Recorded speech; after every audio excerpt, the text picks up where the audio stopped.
কৈলাস পর্বতে দেবাদিদেব মহাদেব বসে আছেন। মা পার্বতী বললেন, হে দেবাদিদেব, আজ তুমি রামায়ণের সীতাহরণ এবং জটায়ুবধ এই অধ্যায়টি আমাকে বর্ণনা করবে বলেছিলে। তুমি আমাকে তা বর্ণনা করে শোনাও। দেবাদিদেব বললেন, পার্বতী, তুমি ঠিকই বলেছ, আজকে আমি তোমাকে সেই অধ্যায়টি বর্ণনা করছি, তুমি শোনো। রাবণের পরিধানে কষায় বস্ত্র, মস্তকে শিখা, পদে পাদুকা এবং স্কন্ধে যষ্টি ও কমণ্ডলু। উগ্র স্বভাব, পাপকর্মা রাক্ষসরাজ রাবণকে দেখে ভয়ে জনস্থানের বৃক্ষ সকল নিষ্পন্দ হল, বায়ু প্রবাহ রুদ্ধ হল এবং গোদাবরী নদীও ধীরে প্রবাহিত হতে লাগল। সীতা তখন সজল নয়নে কুটিরে বসেছিলেন। তাকে দেখে রাবণ মোহিত হয়ে বেদ বাক্য উচ্চারণ করে বললেন, হে সুবর্ণবর্ণা, তুমি লক্ষ্মীর মতো অতি সুন্দর পদ্মমালা ধারণ করেছ।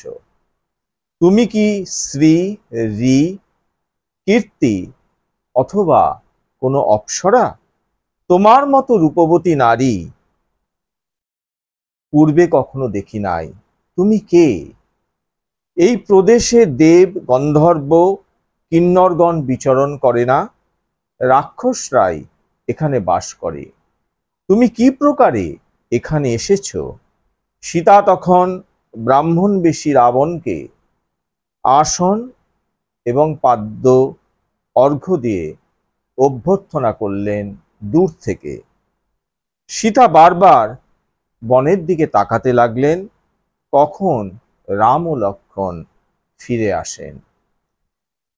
সীতা রাবণের প্রশ্নের উত্তরে নিজের পরিচয় দিয়ে বললেন, আমি মহাত্মা জনকের কন্যা সীতা, আমি রামের মহিষী।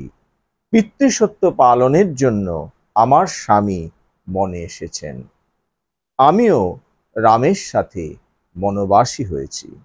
রামের ছোট ভাই লক্ষ্মণ ব্রহ্মচারী হয়ে রামের অনুগমন করছেন। হে দ্বিজশ্রেষ্ঠ, আপনি একটু বিশ্রাম করুন। আমার স্বামী শিগগিরই পশুবধ করে মাংস নিয়ে আসবেন। আপনার নাম ও গোত্র বলুন। এই বনে কেন একাকী বিচরণ করছেন আপনি? রাবণ তখন নিজের পরিচয় দিয়ে বললেন, দেব, অসুর, মানব যার ভয়ে ভীত, আমি সেই রাক্ষসরাজ রাবণ। তোমার সৌন্দর্য দেখে আমার অপর পত্নীদের প্রতি আর অনুরাগ হচ্ছে না।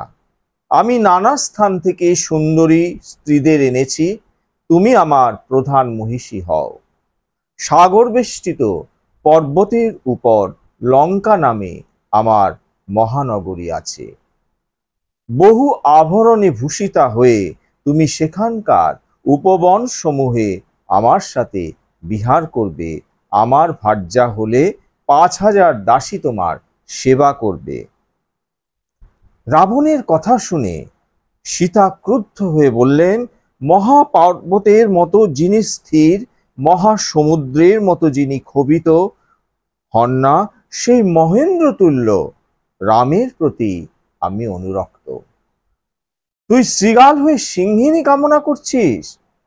তুই ঋষির বেশ ধারণ করে এসছিস, আর এখন তুই নিজের স্বরূপটা প্রকাশ করছিস। তুই ক্ষুধার্ত বিষধর সর্পের মুখ থেকে দন্ত উৎপাদন করতে ইচ্ছা করেছিস, সূচের দ্বারা চক্ষু মার্জন এবং জিহ্বার দ্বারা ক্ষুর লেহন করতে চাইছিস। রামের ভার্যা আমাকে হরণ করে তুই কণ্ঠে শিলা বেঁধে সমুদ্রে পার হতে চাইছিস। সিংহ শৃগালে, সমুদ্র ক্ষুদ্র নদীতে, হস্তীয় বিড়ালে, গরুরে ও কাকে যে প্রভেদ, রামেও তোতে সেই প্রভেদ জানবি। মক্ষিকা যেমন ঘি হজম করতে না পেরে মরে যায়, সেই রকম আমাকে হরণ করে তোরও সেই দশা হবে। রাবণকে এইভাবে কর্কশ বাক্য বলে সীতা বায়ুতাড়িত কদলী বৃক্ষের মতো কাঁপতে লাগলেন। সীতার কঠোর বাক্যে রাবণ ক্রোধে ভ্রুকুটি করে বললেন, আমি কুবেরের বৈমাত্র ভ্রাতা দশগ্রীব রাবণ। সকলে আমাকে মৃত্যুর মতো ভয় করে। আমি নিজের শক্তিতে ইচ্ছানুসারে গমনে সমর্থ। কুবেরের পুষ্পক বিমান কেড়ে নিয়েছি আমি। সমুদ্র পাড়ে লঙ্কা নামে আমার অতি মনোরম পুরী আছে। ইন্দ্রপুরীর মতো আমি সেই লঙ্কাতে বসবাস করি। তুমি সেইখানে আমার সাথে বসবাস করবে। দেব ও মনুষ্য ভোগ্য সমস্ত বস্তু উপভোগ করে তুমি ক্ষীণজীবী মানুষ রামের কথা ভুলে যাবে। তুমি সেই বুদ্ধিহীন রাজ্যভ্রষ্ট তপস্বী রামকে নিয়ে কি করবে? ওর কি আছে? আমি রাক্ষসরাজ রাবণ নিজেই তোমার কাছে এসেছি, তুমি আমার ভজনা করো। প্রত্যাখ্যান করলে কিন্তু পরে অনুতাপ করতে হবে। রাবণের কথা শুনে সীতা ক্রোধে আরক্ত নয়না হয়ে বললেন, সর্বদেবের প্রণম্য কুবেরের ভাই বলে পরিচয় দিয়ে তুই কি করে আমার সঙ্গে পাপাচার করতে এসেছিস? তোর নিতান্ত হীনবুদ্ধি, কর্কশ স্বভাব এবং তুই অজিতেন্দ্রিয়। সুতরাং তুই যাদের রাজা সেই সব রাক্ষসেরা কিন্তু সকলেই বিনষ্ট হবে। ইন্দ্রের ভার্যা সূচিকে হরণ করে তুই বাঁচতে পারিস, কিন্তু রামের ভার্যা আমাকে অপহরণ করে তুই বাঁচতে পারবি না। রাবণ তখন সেই ব্রাহ্মণ রূপ ত্যাগ করলেন। 10 মাথা 20 হাত সমেত অতি ভয়ঙ্কর নিজ মূর্তি ধারণ করে বললেন, যদি ত্রিলোক বিখ্যাত পতি চাও তবে আমাকে আশ্রয় করো। আমি তোমার উপযুক্ত পতি। আমি প্রতিজ্ঞা করছি কখনো তোমার অপ্রিয় কাজ করব না।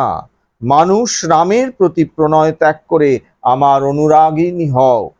এই বলে রাবণ বাঁ হাতে সীতার চুল ধরে ডান হাতে সীতার উরুদ্বয় ধরে কোলে নিয়ে রথে উঠলেন।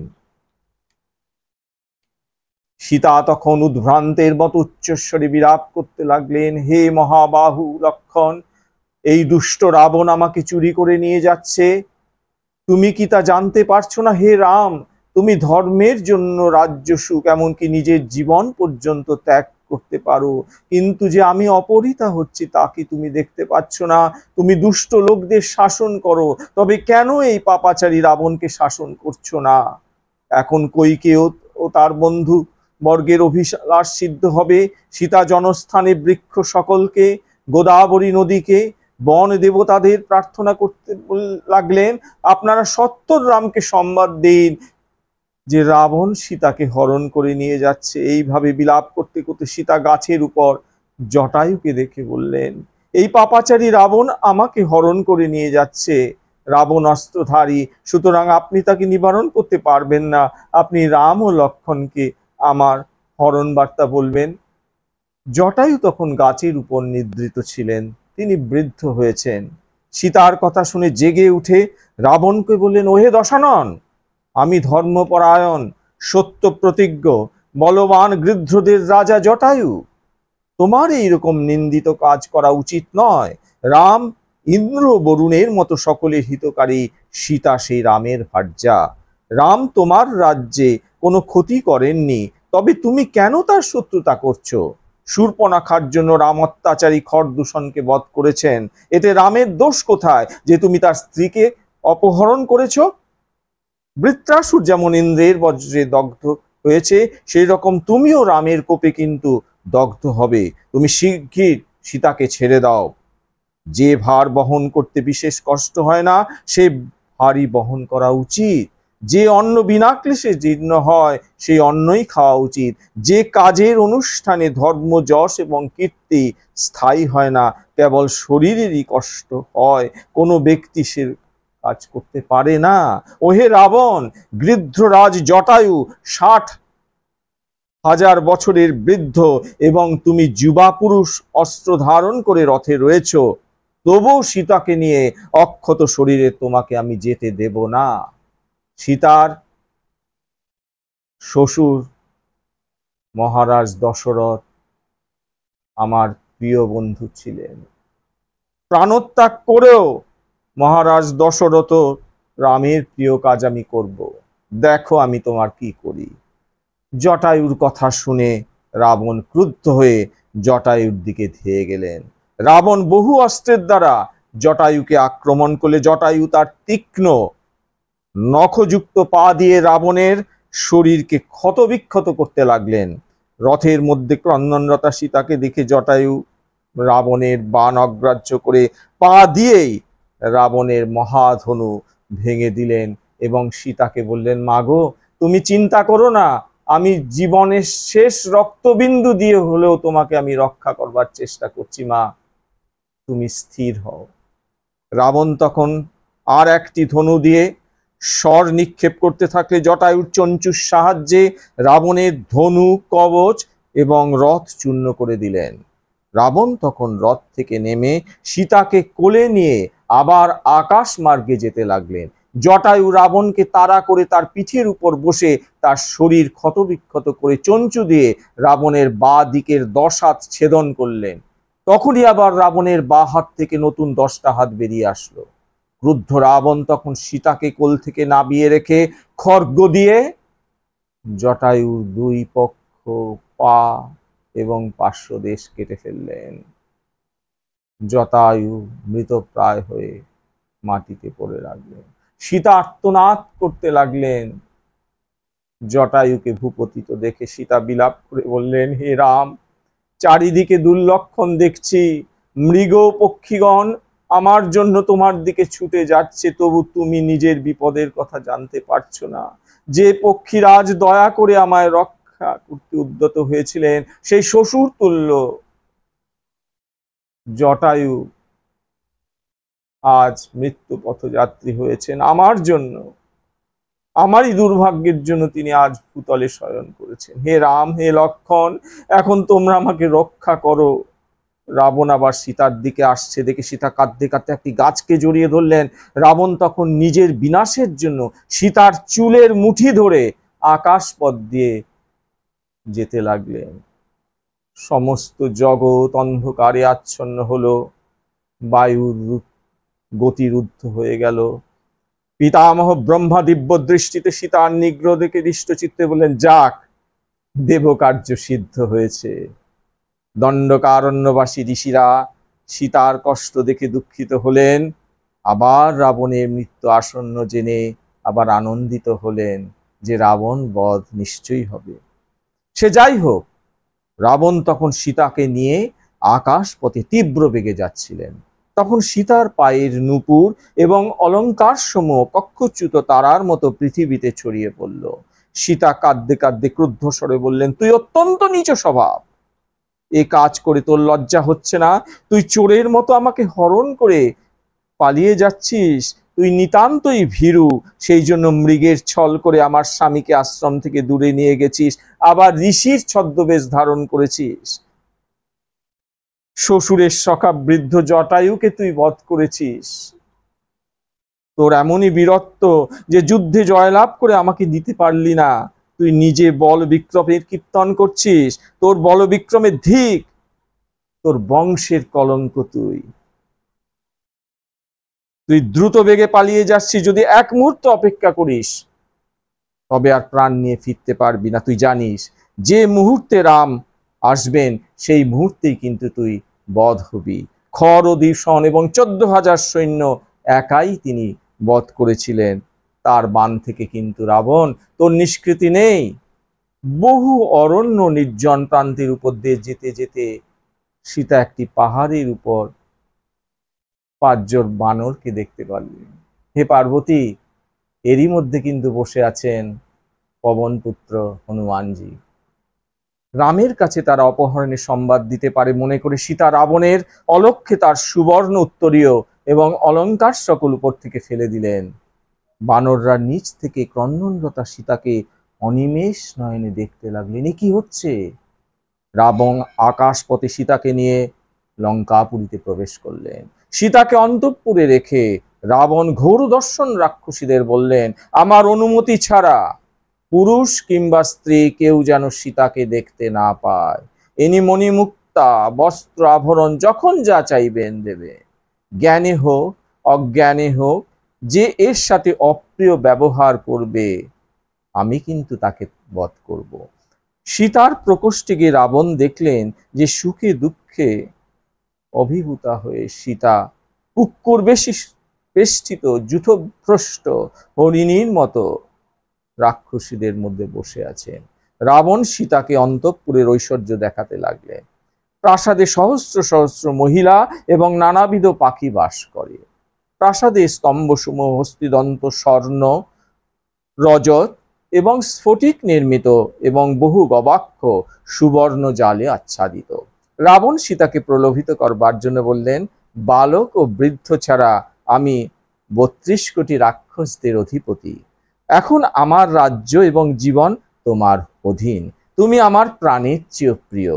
১০০ যোজন বিস্তৃত এই লঙ্কা, চারিদিকে সমুদ্র বেষ্টিত। দেব দানব কেউ এই লঙ্কা জয় করতে পারবে না। সীতে, তুমি সেই রাজ্যভ্রষ্ট দীন মানুষ রামকে নিয়ে কি করবে? তুমি আমার ভজনা করো, আমি তোমার উপযুক্ত স্বামী। দেখো, যৌবন কিন্তু চিরস্থায়ী নয়, অতএব তুমি আমার সাথে বিহার করো। রামকে দেখার আশা ত্যাগ করো, সে মনে মনেও এখানে আসতে পারবে না। তুমি এই বিশাল রাজ্য শাসন করো, আমি তোমার আজ্ঞাবহ হয়ে দাস হয়ে থাকবো সীতা। সমস্ত দেবতা এবং জগতের সকলে তোমার সেবক হবে। পূর্বে তুমি যে পাপ কাজ করেছিলে তা বনবাসের দুঃখে ক্ষয় হয়েছে। এখন তোমার পুণ্যকর্মের ফল ভোগ করবার সময়, এবং তুমি বহু ভাগ্যবতী যে আমার মতো এরকম একটি পুরুষকে তুমি পেয়েছ। রাবণ আবার তাকে বললেন, তুমি ধর্মলোপের আশঙ্কায় কিন্তু লজ্জিত হয়ে না, আমাদের মিলন কিন্তু ধর্মসঙ্গত। তোমার চরণে মাথা রেখে আমি এখন তোমাকে প্রণাম করছি। তুমি প্রসন্ন হও এবং আমার মাথার উপর তোমার আশীর্বাদ রাখো। শোকে কাতর সীতা তখন রাবণ নিজের মধ্যে একটি তৃণ রেখে নির্ভয়ে বললেন, মহা তেজস্বী রাম আমার স্বামী ও দেবতা, তিনি ভাই লক্ষণের সাথে অবশ্যই তোকে বিনাশ করবেন। যদিও তুই দেব দানবের অবদ্ধ, তবুও রামের সাথে শত্রুতা করে তুই রেহাই পাবি না। হাড়ি কাটে বদ্ধ পশুর মতো তোর জীবন শেষ হয়ে যাবে রাবণ। রাম আমাকে এখান থেকে উদ্ধার করবেন। তুই পাপী, আমাকে স্পর্শ করতে পারবি না, কারণ আমি ধর্মনিরত রামের ধর্মপত্নী। তুই আমার দেহকে বন্ধন অথবা বধ করতে পারিস, কিন্তু কলঙ্কের অপবাদ হতে দেব না। তুই আমার চুলের মুঠি ধরে আমাকে নিয়ে এসেছিস সেই মহাপাপে, তোর অবশ্যই মৃত্যু অবশ্যম্ভাবী। সীতার কর্কশ বাক্য শুনে রাবণ সীতাকে ভয় দেখাবার জন্য বললেন, যদি ১ বছরের মধ্যে আমার অনুগত না হও, তবে আমার প্রাতরাশের জন্য পাচকরা তোমাকে খণ্ড খণ্ড করে কাটবে, কারণ আমি প্রত্যেক দিন একটি করে নরের মাংস কিন্তু ভক্ষণ করে থাকি। রাবণ সক্রোধে ঘোরদর্শনা রাক্ষসীদের বললেন, তোরা শিগগিরই এর দর্প চূর্ণ কর। রাক্ষসীরা রাবণের কথায় সীতাকে বেষ্টন করল। বীরদর্পে কয়েক পা দিয়ে রাবণ আবার রাক্ষসীদের বললেন, তোরা একে অশোক বনে নিয়ে গিয়ে চারিদিকে অবস্থান করে একে রক্ষা কর। কখনো সান্ত্বনা বাক্যে, কখনো ভর্ৎসনা করে বর্ণহস্তিনীর মতো আমার বশীভূত কর। অশোক বনে সীতা প্রিয় স্বামী ও লক্ষণের চিন্তা করে ভয়ে শোকে অত্যন্ত পীড়িত হলেন। হে পার্বতী, আজ এই পর্যন্তই আমি রামায়ণ কথা বিশ্রাম করছি। আগামী পর্বে আমি আরো বিস্তারিতভাবে তোমাকে এর বর্ণনা করব। জয় শ্রীরাম, জয় শ্রীরাম, জয় শ্রীরাম। ওং রামায় রামচন্দ্রায় রামভদ্রায় বেধসে রঘুনাথায় নাথায় সীতায় পতয়ে নমঃ।